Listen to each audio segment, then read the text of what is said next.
dimunculkan nanti dalam artikelnya.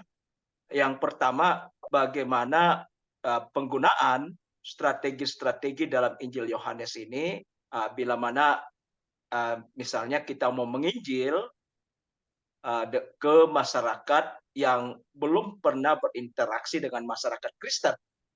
Nah, ini menjadi menarik karena dalam Yohanes 1 ayat 1 sampai 5 itu bisa menjadi tips untuk kemudian memperkenalkan tentang kebenaran Allah. Kesulitannya adalah begini, orang atau masyarakat yang tidak pernah berinteraksi dengan masyarakat Kristen itu akan kesulitan kita akan kesulitan menjelaskan arti dan konsep keilmuan Kristus dalam konteks kepercayaan lokal. Itu menjadi persoalan. Mudah-mudahan bisa ditangkap. Yang menempatkan penekanan pada hierarki dan struktur pemujaan yang berbeda. Jadi komunitas di sana dengan Kristen itu berbeda. Nah, ini bagaimana kemudian strategi dalam Injil Yohanes itu menjadi menarik untuk menjadi solusi. Itu yang pertama. Yang kedua, misalnya kita akan memberikan suatu pelayanan ya, misalnya kesehatan, atau mungkin kita ingin mendistribusikan barang-barang penting seperti makanan atau obat-obatan. Tantangan yang dihadapi adalah menjalin hubungan dengan kelompok-kelompok marginal di masyarakat yang sering terancam oleh konflik sosial atau penindasan budaya. Sehingga demikian, kita perlu mencari solusi untuk kondisi itu. Hibridnya nanti dalam Yohanes pasal 8 ayat 1 sampai 11. Itu menjadi penting untuk strategi.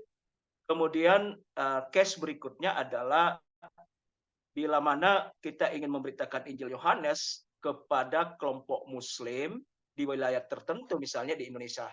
Kita memang harus ekstra berhati-hati dalam memperkenalkan Trinitas dari Injil Yohanes, karena jelas itu tidak sesuai dengan paham monoteistik ya dari Islam. Kita bisa kemudian menggunakan Yohanes 3 ayat 1 sampai 15 itu sebagai solusi. Kita menghibrid strategi itu dari Yohanes pasal 3. Kemudian kita juga case berikutnya adalah kalau kita mau melaksanakan aksi sosial misalnya di sebuah kota besar yang sangat multikultural gitu. Di mana agama itu sangat beragam, budaya itu sangat beragam.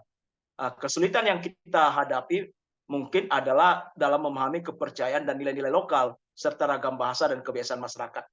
Ini juga menjadi penting. Referensinya dalam Yohanes 13 ayat 1 sampai 17 kita hibrid sebagai sebuah strategi. Dan yang terakhir, case terakhir adalah ini menarik ini.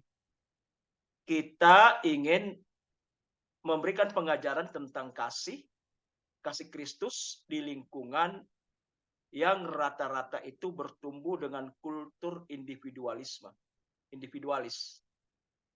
Kultur individualis ini kan adalah kultur di mana seseorang itu lebih fokus pada pemenuhan kebutuhan individu ketimbang kebutuhan bersama komunitas. Dalam Yohanes pasal 13 ayat 34 sampai ayat 35 itu kan pengajaran tentang kasih. Ini bisa kita hibrid. Ini perlu dipikirkan nanti oleh Pak Jeki bagaimana strateginya penggunaan ayat itu untuk dimasukkan di dalam memecahkan persoalan case-case tadi. Demikian Pak dosen, terima kasih. Baik, terima kasih masukan yang sangat bagus ya Pak Jeki ya.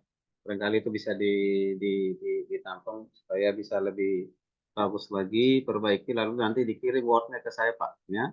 Ya, jangan yang PowerPoint-nya saja ya. Oke, baik ya.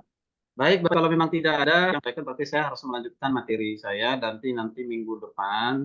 Sekali lagi saya mohon ya kepada teman-teman tidak ada lagi alasan tidak presentasi tugas ya. Kita tinggal 2 kali pertemuan itu kita gunakan full presentasi tugas ya Bapak Ibu ya. Ya, tolong dipersiapkan. Oke.